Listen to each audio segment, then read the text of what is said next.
Assalamualaikum warahmatullahi wabarakatuh. Banyak kisah nabi-nabi yang ternyata belum diketahui oleh banyak orang.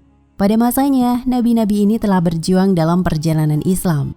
Salah satu kisah nabi yang patut diketahui yakni kisah Nabi Yahya bin Amsyah.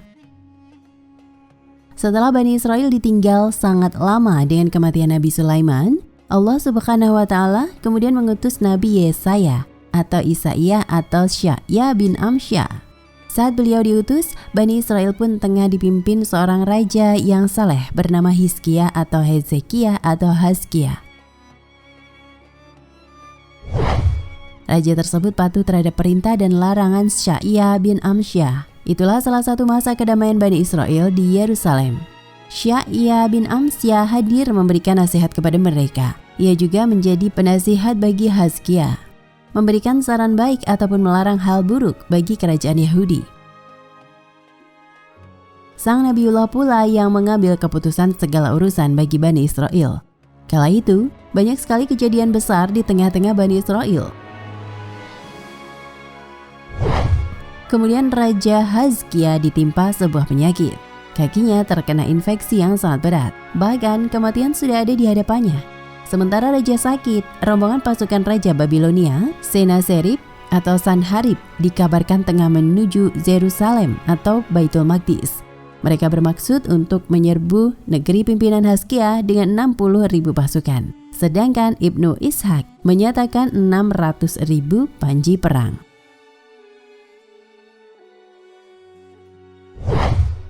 Orang-orang dicekam ketakutan. Raja Hizkia pun kebingungan dan ia khawatir rakyatnya tewas sia-sia dan negerinya porak-poranda. Namun raja tidak dapat melakukan apa-apa dengan penyakit yang tengah dideritanya. Ia pun lantas meminta nasihat kepada Yahya bin Amsyah apa yang harus dilakukannya. Apakah Allah memberikan wahyu kepada Anda mengenai Sanharib dan pasukannya? Tanya raja lemas. Allah belum memberikan wahyu apapun kepadaku tentang itu, jawab Yahya bin Amsyah.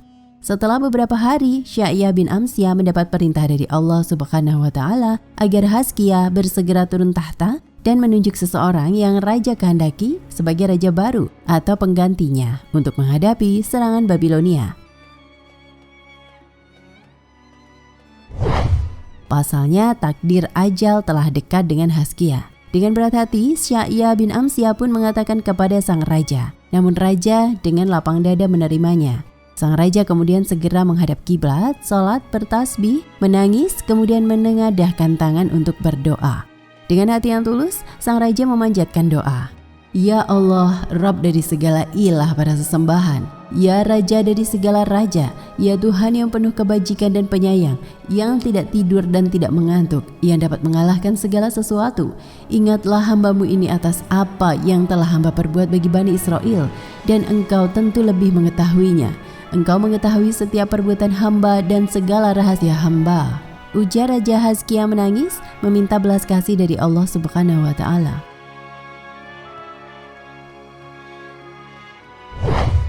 Allah Subhanahu wa Ta'ala menjawab doa raja yang salah itu. Allah kemudian mewahyukan kepada Yahya bin Amsyah untuk memberitahukan kabar gembira kepada raja. Allah berfirman bahwa Allah sangat senang bahwa Hazkia memanjatkan doa kepadanya. Allah pun merahmatinya karena tangisannya dan memperpanjang usia Hazkia hingga 15 tahun lagi. Dan Allah menyelamatkan raja dari musuhnya.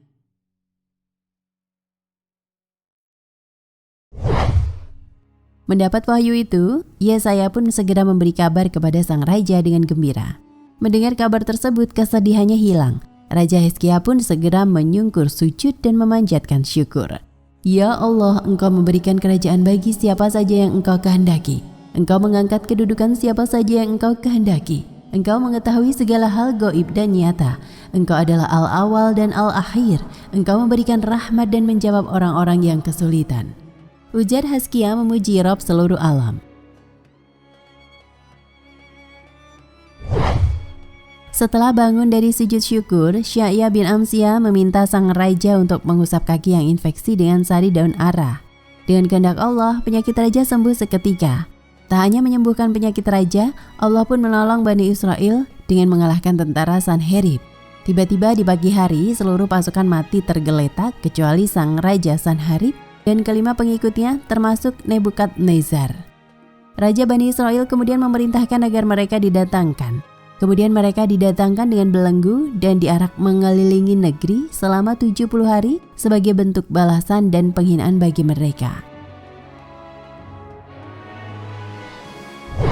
Masing-masing dari mereka diberi makan 2 roti gandum setiap harinya. Setelah itu mereka dimasukkan ke dalam penjara. Kemudian mereka dipulangkan ke Babilonia atas wahyu Allah kepada Sya'ya bin Amsyah agar mengingatkan kaum mereka akan petaka yang telah menimpanya. Sang raja kembali. Raja Sanherib pun menanyakan hal aneh yang terjadi pada mereka. Para tukang sihir dan dukun di negeri itu pun mengatakan kepadanya, "Kami bercerita tentang Rob dan Nabi mereka, tapi Anda tak pernah mendengarkan kami. Mereka adalah bangsa yang memiliki Rob," ujar para tukang sihir.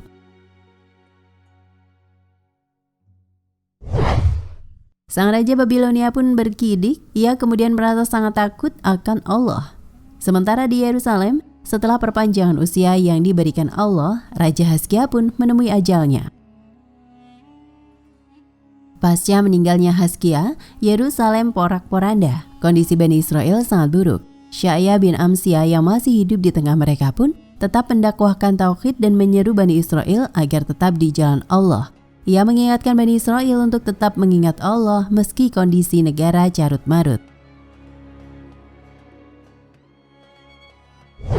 Namun salah satu sifat Bani Israel adalah menentang para nabi. Meski Sya'ya bin Amsyah selalu menjadi wali bagi mereka, Bani Israel itu justru marah kepadanya. Mereka geram dengan ceramah Sya'ya. Mereka pun kemudian memusuhi Nabiullah dan berencana membunuhnya. Hingga suatu hari, Sya'ya tengah melintasi sebuah pohon, sementara Bani Israel mengejarnya untuk membunuhnya. Lalu tiba-tiba pohon yang dilewati sang utusan Allah itu menariknya. Sya'ya pun masuk dan berlindung di dalam pohon. Namun setan melihat Sya'ya masuk ke dalam pohon. Setan pun kemudian meraih ujung baju sang nabi, sehingga terlihat oleh Bani Israel. Melihatnya, Bani Israel pun segera mengambil gergaji, kemudian menggergaji pohon itu. Dan Sya'ya berada di dalamnya. Kisah Nabi Sya'ya tersebut tak tercantum dalam Al-Quran, pun tak dikabarkan oleh Rasulullah. Dalam ajaran Islam, nama Sya'ya atau Yesaya juga tak termasuk dalam nama 25 nabi yang harus diketahui. Hanya saja Ibnu Katsir memasukkan kisah Sya'ya tersebut dalam kitabnya Qososul Anbiya. Menurut Ibnu Katsir, mengutip dari riwayat Muhammad bin Ishaq, Nabi Sya'ya bin Amsyah merupakan nabi yang muncul sebelum Nabi Zakaria dan Yahya. Wallahu a'lam bishawab.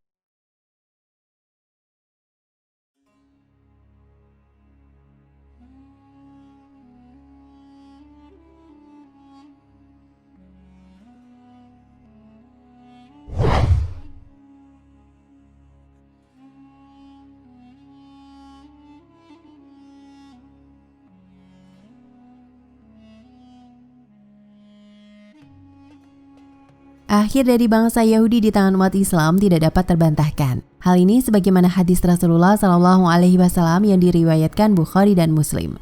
Dari Abu Hurairah, Nabi Muhammad SAW bersabda, "Tidak akan terjadi hari kiamat hingga kalian umat Muslim memerangi Yahudi, kemudian batu berkata di belakang Yahudi, 'Wahai Muslim, inilah Yahudi di belakangku, bunuhlah.'" Hadis riwayat Bukhari dan Muslim. Dalam hadis riwayat Muslim dipaparkan secara lebih perinci, Rasulullah SAW bersabda, "Tidak akan terjadi hari kiamat sehingga umat Muslim memerangi Yahudi. Orang-orang Islam membunuh Yahudi sampai Yahudi bersembunyi di balik batu dan pohon. Namun batu dan pohon berkata, 'Wahai Muslim, wahai hamba Allah, inilah Yahudi di belakangku. Kemarilah dan bunuh.' Kecuali pohon Okorkot yang tidak demikian, karena termasuk pohon Yahudi." Hadis riwayat Muslim. Dalam hadis tersebut tidak ada nas atau teks yang merujuk langsung kaitannya dengan Palestina secara khusus. Dengan demikian, substansi dari hadis tersebut bersifat umum dan bisa terjadi di Palestina atau tempat lain. Selain itu, Rasulullah SAW juga tidak menjelaskan soal kapan terjadinya itu. Beliau SAW hanya menyampaikan apa yang menjadi tanda-tanda akhir zaman. Namun kehancuran Yahudi terjadi sebelum hari kiamat.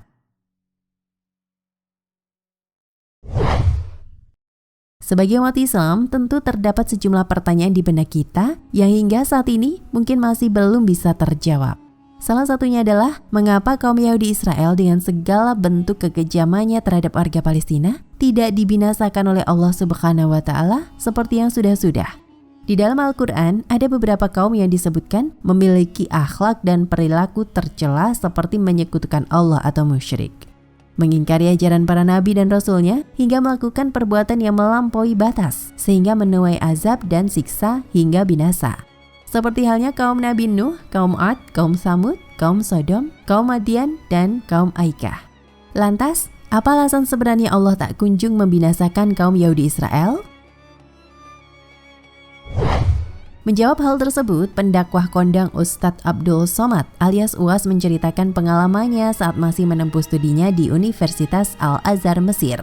Kenapa tidak Allah matikan saja Yahudi itu? Kaum Ad binasa, kaum Samud binasa, Madian binasa, Fir'aun binasa. Kenapa Allah tidak membinasakan Israel ini? Tanya Uwas kepada Syekh Muhammad Jibril. Syekh Muhammad Jibril pun senyum sambil menunjuk Uwas dan berkata, seandainya Allah membinasakan Israel, lalu apa yang tersisa untukmu? Allah sengaja sisakan Israel ini sebagai medan jihad kita menolong agama Allah. Namun Uwas menegaskan, jihad yang dimaksud bukan berarti berangkat langsung ke Palestina dan memerangi kaum Yahudi Israel. Bukan berarti selesai acara ini kau beli tiket ke Palestina. Belajar kau serius sampai dokter, sampai profesor, lalu dengan uangmu, hartamu, dan ilmumu, kau akan menolong saudaramu di Palestina.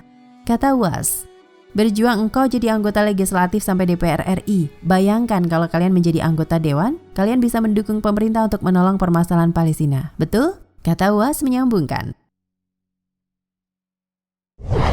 Perlu diketahui berikut adalah penjelasan singkat dari beberapa yang telah dibinasakan oleh Allah Subhanahu wa Ta'ala. Kaum Nabi Nuh tergolong kaum yang beriman kepada Allah, sampai akhirnya mereka terjerumus dalam jurang kesyirikan lantaran mereka terlalu mengkultuskan tokoh-tokoh masyarakat yang dikenal soleh, sehingga mereka membuat patung-patung untuk disembah. Sementara kaum Ad adalah kaum yang didakwahi oleh Nabi Hud. Mereka dikenal sebagai kaum yang makmur dan sejahtera karena hasil pertaniannya yang melimpah ruah dan memiliki peradaban yang tinggi. Namun mereka juga dikenal karena mereka tak mau menyembah Allah dan justru mereka menyembah patung berhala. Sehingga Allah mengutus Nabi Hud untuk menyerukan kebenaran kepada kaum Ad. Kemudian Nabi Saleh juga diutus oleh Allah Subhanahu wa Ta'ala untuk berdakwah kepada kaum Samud yang dikenal memiliki keahlian memahat bebatuan dan bukit menjadi rumah dan bangunan. Namun mereka sangat sombong dan suka berfoya-foya. Lalu Nabi Lut diutus oleh Allah kepada kaum Sodom yang sudah melakukan penyimpangan yang sangat parah, bahkan tidak pernah dilakukan oleh kaum sebelumnya, yakni suka melakukan hubungan sesama jenis atau homoseksual. Terakhir, Nabi Syuaib diutus oleh Allah untuk berdakwah kepada kaum Madian yang dikenal suka melakukan kecurangan dalam berdagang berupa mengurangi takaran dan mengurangi timbangan. Selain itu, mereka juga dikenal sering mencegat dan menyerang orang-orang yang hendak beribadah. Wallahu a'lam bishawab.